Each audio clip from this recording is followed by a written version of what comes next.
Last night I dreamed I was called by my Lord, and I got a glimpse of every logger's reward.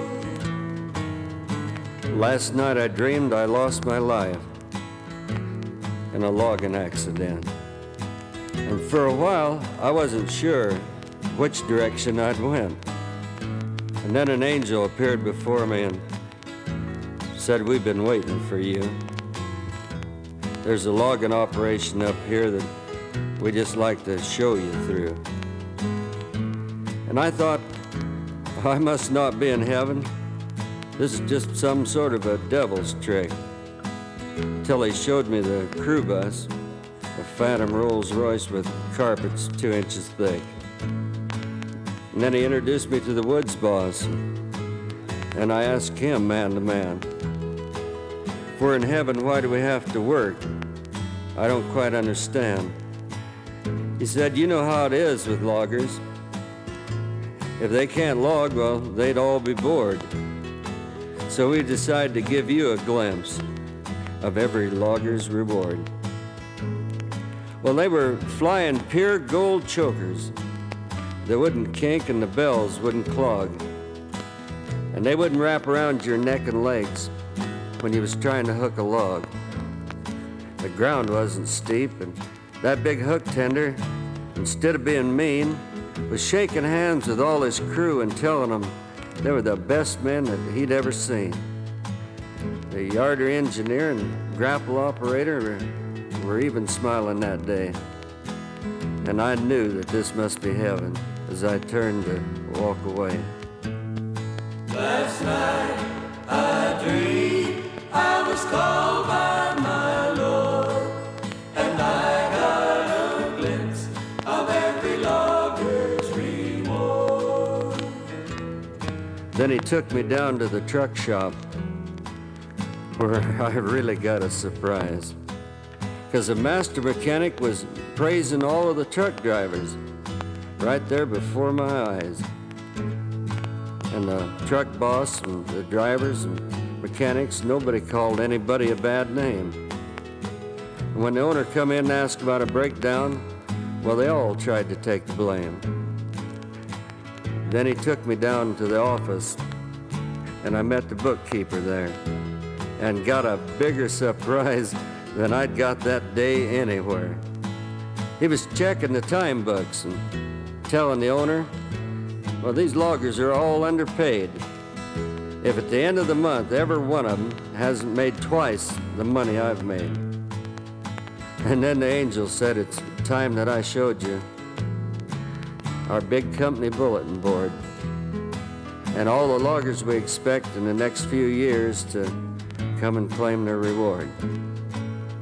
That board reached into the sky with no beginning or no end, and I recognized the names of so many of my relatives and friends. Oh, there was Woosleys, Olses, and Thistles, and even some of my brothers. Bales, Smallwoods, and Hams, mixed in with all the others. I recognized the names of world champions that I'd had the privilege to know as I'd traveled around the country to each big logging show. There was Hap Johnson, Mal Harper, Dwight Carpenter, and there was Stan Lyons too. And I knew it'd be impossible to read that whole list through. But I tried, and on down the list there a ways, I saw the name Buzz Martin. It was just below Finley Hayes. And then my dream started fading out on me, and I could no longer even see the bulletin board. But I knew I'd been shown a glimpse of every logger's reward.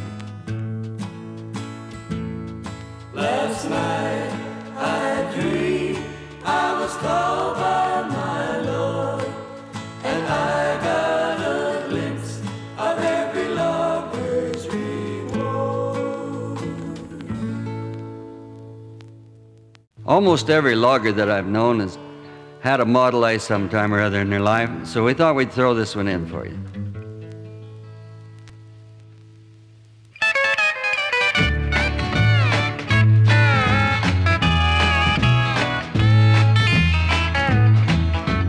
Nearly everybody's got a souped-up Beetle, and they're looking for someone to drag.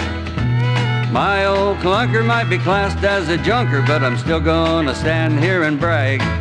It's been called a lot of names I can't repeat here, but what I'm trying to say is I wouldn't trade it.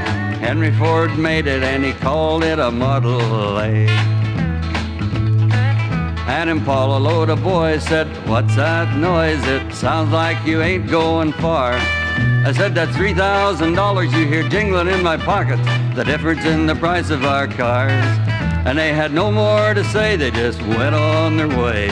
And I had to sit there and laugh, 'cause I didn't really have $3,000, I only had $1.50. But the gal's all aching to be asked to be taken for a ride in a Model A. It's a nice night to spoon, there's a big round moon, and I've got a whole week's pay. Well, coming home late tonight, I bet I run out of gas on a back road along the way. If I work it just right, I get some lovin' tonight in my little old Model A.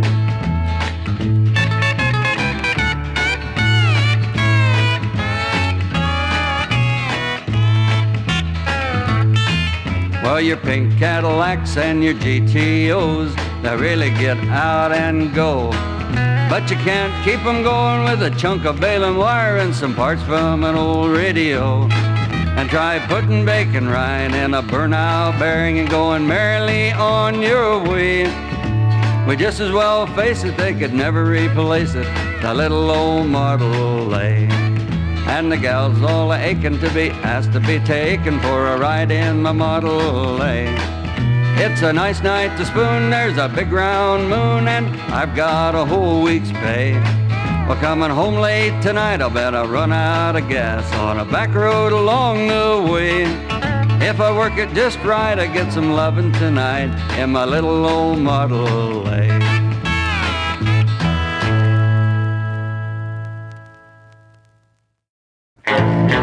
Right here you see on page 23, we gotta close it down. I'm just a poor old Jippo logger, trying to make ends meet. Got equipment I gotta pay for, and a family that's gotta eat. But these guys from the Forest Service, every time they come around, all they do is look for something wrong so they can close me down. These pink-cheeked boys from the Middle East, it's the first time they've seen a tree. Yet they know more about logging than an old timber beast like me. They've gone to college and they've learned how to tie ribbons all around and look up in their rule book for a way to close me down. We gotta close you down, fire danger all around. Right here you see on page 23, we gotta close you down. Right here you see on page 23, we gotta close you down. Somehow I made it through the winter months, fighting mud and sleet and snow. Now good weather's finally here, and I ought to make some dough. But the Forest Service is checking me now, and you ought to see 'em frown. I bet they already found a dozen ways they can close me down. When them boys live their lifespans out and they meet their judgment day, if they make it on up to heaven, well, I guess they'll be okay. But if they go the other direction, they'll take one look around and say, "Satan, look at the fire danger, we gotta close you down. We gotta close you down, fire danger all around." Right here you see on page 23, we gotta close you down. Right here you see on page 23, we gotta close you down.